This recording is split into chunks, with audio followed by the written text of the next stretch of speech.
What's more dangerous than evil?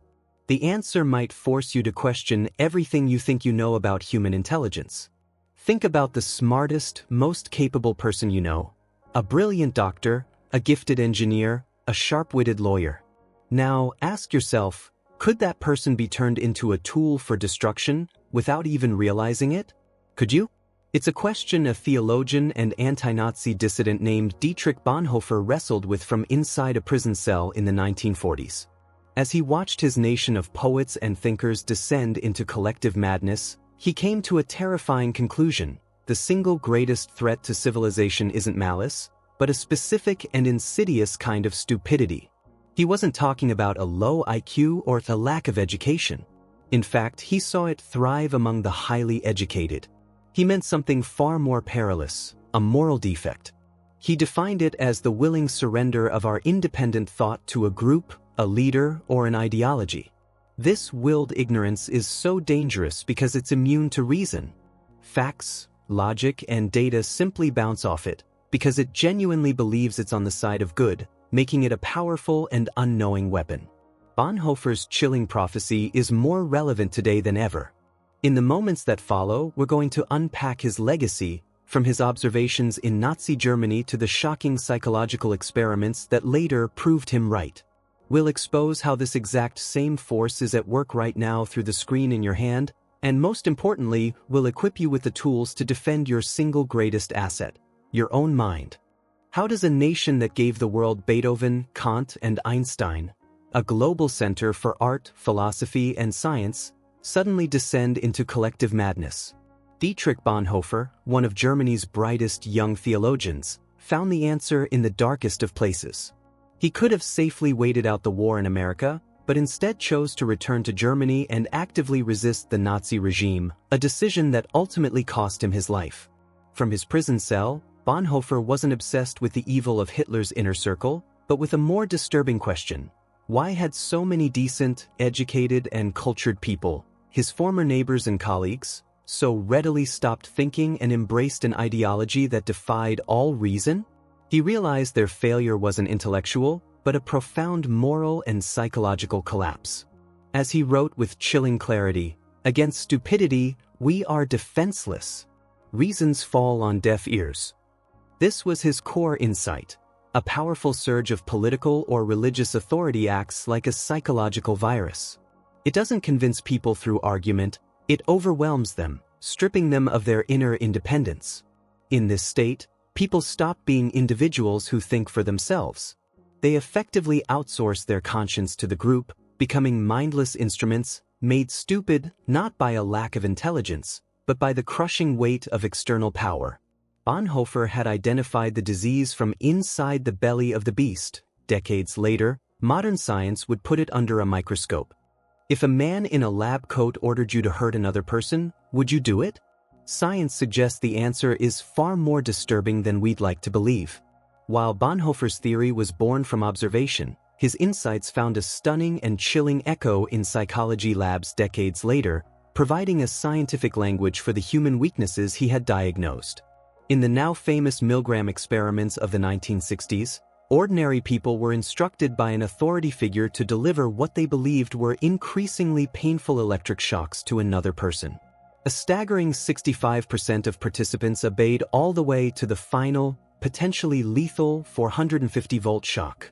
A perfect illustration of Bonhoeffer's functional stupidity in action, where people set aside their own moral compass under pressure from authority. But it wasn't just top-down authority.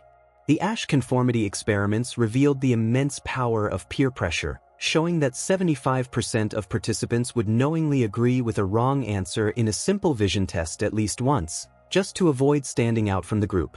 This vulnerability has only been amplified in the digital age. A landmark 2018 study from MIT found that on social media, falsehoods spread significantly farther and faster than the truth, being 70% more likely to be retweeted. It's a digital confirmation of Bonhoeffer's theory. Our susceptibility to emotionally charged slogans and sensationalism often bypasses our rational filters, turning us into willing carriers of misinformation.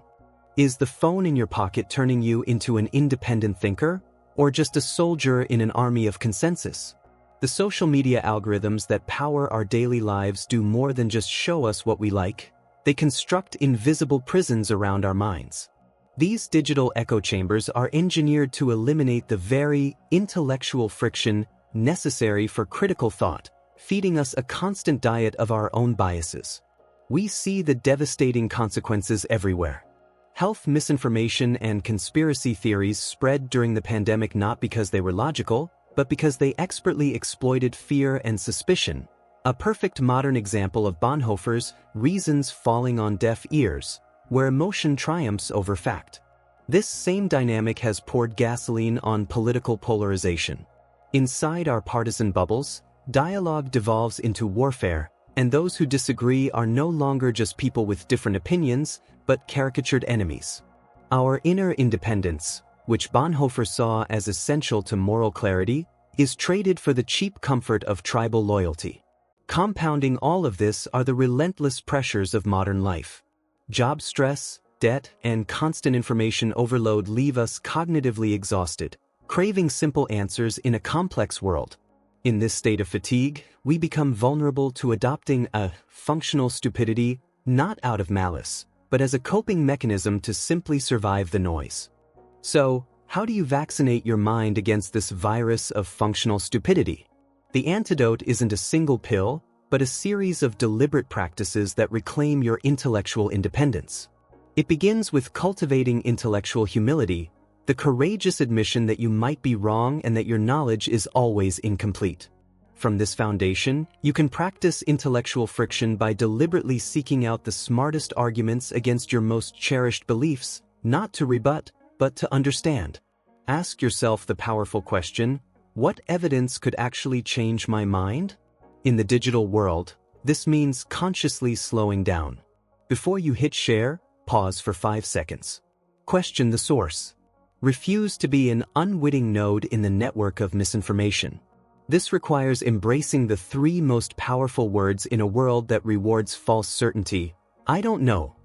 Admitting ignorance isn't a sign of weakness. It's an act of strength and the starting point for all genuine learning. Ultimately, we must remember Bonhoeffer's point that this condition requires liberation, not just instruction. We cannot simply teach someone out of this state.